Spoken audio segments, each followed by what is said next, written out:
Jake, after 17 years, we're going to have to eliminate your position.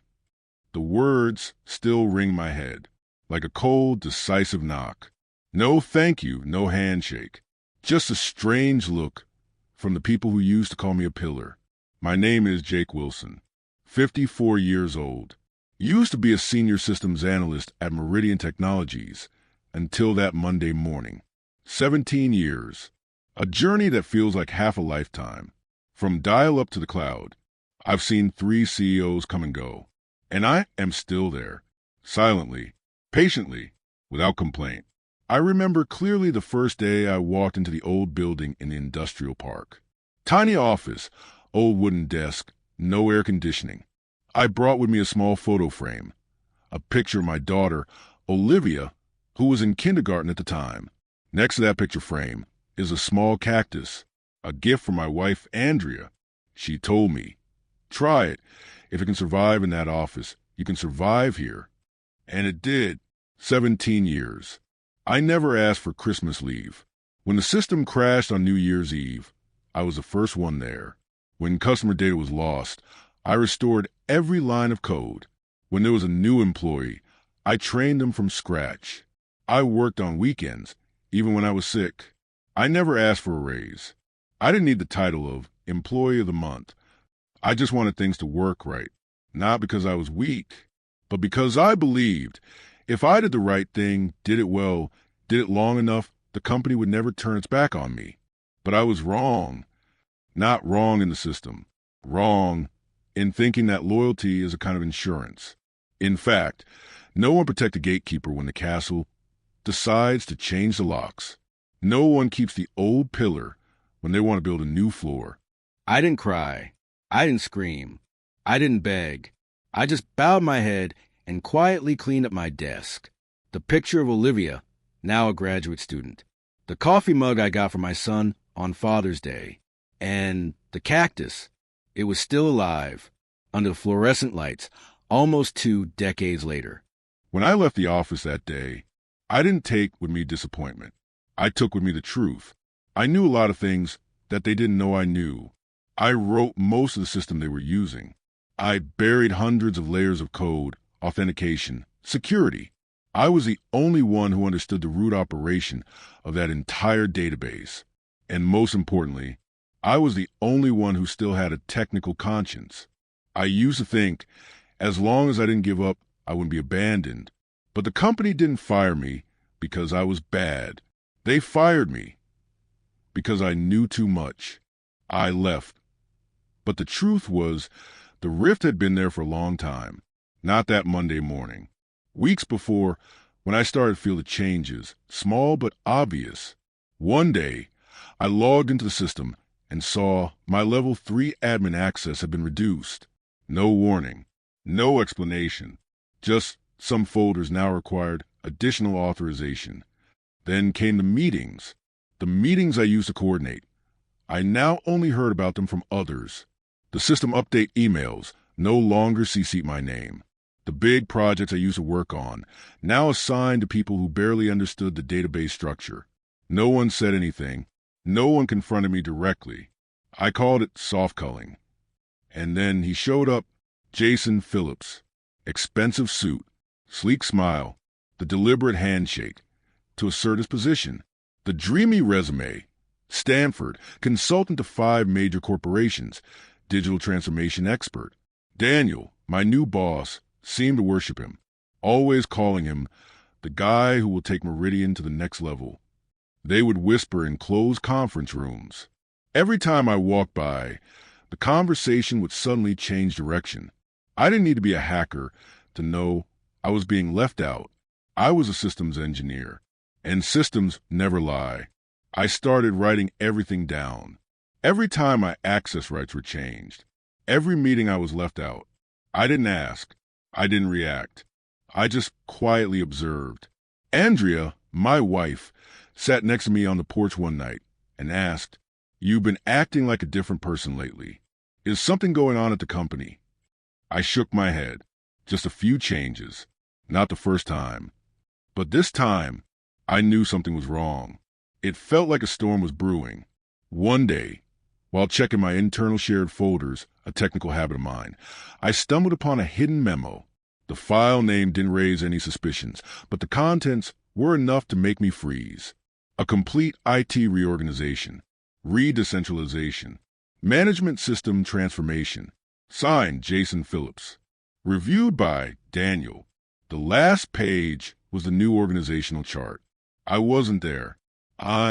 The person who wrote most of the systems that ran the company, was cut out of that very blueprint for future. No explanation, no warning, just erased as if I had never existed. At the time, I wasn't angry. I just felt cold. But they forgot one thing, very important. I am the only one who knows every vulnerability, every handcrafted line of code, every emergency backdoor. I am the one who built this entire system. With trust. And I know well, trust, when betrayed, will never come back intact.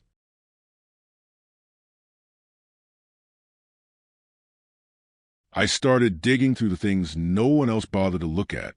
Hidden logs, automatic system backups I'd set up 10 years ago, when the company was small. I didn't think much of it at the time. I just wanted to be able to restore everything if something went wrong. Little did I know, those backups would become the evidence that would incriminate them. It all started with a routine security scan, a small operation that no one else did except me. A series of recurring payments appeared. Regular transfers from the financial system to a strange name, Apex Solutions Group. The name sounded legitimate, but I'd never seen the company in any internal contracts. I kept looking. Registered address, a UPS store mailbox. Date of incorporation, less than 2 years. Legal representative, Thomas Wilcox. The name immediately jumped out at me. Wilcox, also the CFO's last name, Brian Wilcox. A social media search confirmed the suspicion. Thomas was Brian's brother-in-law. They didn't create an amateur shell company. They created a legitimate ghost. Apex offered software services, license support, security system synchronization, all of which sounded right. But the numbers weren't right. The company was paying Apex tens of thousands of dollars a month. Incremental. No one noticed because it was neatly classified as IT expenses. I added it up. Almost $1.8 million in 18 months. I didn't scream. I didn't send an email alerting me. I just wrote it down. I backed it up. I encrypted it. I put it on a private drive. One of the things I've always kept offsite, ever since the legal department asked me to help with an internal investigation. They signed me up for remote backups, then forgot about it. But I didn't. And then I went back over the years. What I found made me shudder. 3 years ago, another company was getting paid regularly. Lakeside Business Solutions. Not as big as Apex. But the formula was the same. Consulting fees, system integration fees, maintenance support, all fully documented. The only difference was Lakeside's director was Patricia Wilcox, Brian Wilcox's wife. No website, no employees. A virtual office rented by the hour. I'm not a detective. I'm just an engineer who can't close my eyes when the numbers aren't right. I know what the real costs are. I know how much a software license costs. I've been signing those contracts for 17 years. And what I saw wasn't a mistake. It was intentional. I started comparing timestamps, approval dates, payment dates, IPs accessing the financial system. Each increase in expenses was requested by a single person, Brian Wilcox. And with each increase in budget, the IT department, managed by Daniel, was rewarded with a new line item, more budget, more autonomy. A connection gradually emerged. Daniel didn't just know. Daniel participated. He wasn't the one being fooled. He was the one opening the door for them to come in. I get it. I wasn't let go because I was old. It wasn't because the company wanted to innovate.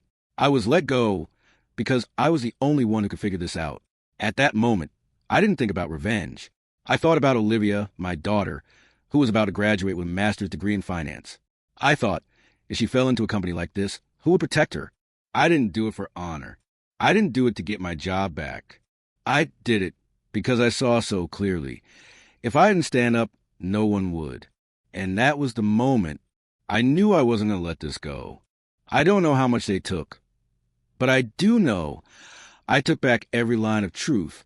I had all the data, names, amounts, dates, signatories, links to the same family, the same hands. But I couldn't act like a victim. I had to act like a systems engineer, someone who understood that to take down malware, you had to first isolate it, not break the system, turn it inside out. I created an email address, a domain that looked like it was internal to the company, something I'd used to test security holes years ago. No one was watching. No one was monitoring. It was 8:15 a.m. Wednesday, the day of the quarterly board meeting. I sent my first email, a private one to Daniel. The subject line was short. Financial irregularities, urgent review. It was just enough to make him panic. No names, no numbers, just a hint, a sign that someone out there knew I wasn't a hacker. I know how to sow uncertainty at the right time. 9:45, my phone rings. Daniel, I leave it on. 10:30, email from Vanessa from HR. Mr. Wilson, your contact with our HR after you have left our company is a serious violation. We ask that you cease all contact. Otherwise, legal action will be taken. They did the usual thing. Threats, cut off support, labeling. But they didn't know one important thing. I had never signed any separation agreement. No confidentiality clause. No silence clause. I was free, and they were starting to lose control. I got in my car, drove to the bank, accessed the safe deposit box, where the originals were, the security plan I'd written, the access logs, the system permissions, and the email logs that proved Brian had personally opened the financial access 18 months earlier. I went home. 3 missed calls, Daniel, Vanessa, and for the first time, Jason Phillips. I knew the tables had turned. At 1 o'clock, I got an urgent email from Stephen, the young employee I'd mentored. Jake, they said you sent something about financial fraud. The whole office is in chaos. They're revoking all the access you had. I replied with one sentence. Don't interfere, Stephen. Just observe. At 3 p.m., my home phone, which no one used anymore, rang. I picked it up. Jake, it's Brian Wilcox. His voice was even, as if nothing had happened. I think there's some misunderstanding. I was silent. If there's anything you're not sure about, you can come see me. Resolve it privately. There's no need to take it to the board. I interrupted. What you call a misunderstanding, I call systematic embezzlement. He tried to bargain. Severance, letters of recommendation, generosity. I hung up. 10 minutes later, the email arrived. A new severance agreement. Double the original stipend. The only condition, absolute silence. I smiled. They still thought I wanted my old board back, my old chair, my proud title. But no, I wasn't asking for my old chair back. I was asking for the truth. That night, I reached out to the only person who could do what I couldn't, Robert Chun, a veteran board member who had helped me set up our internal security system nearly a decade earlier. I called.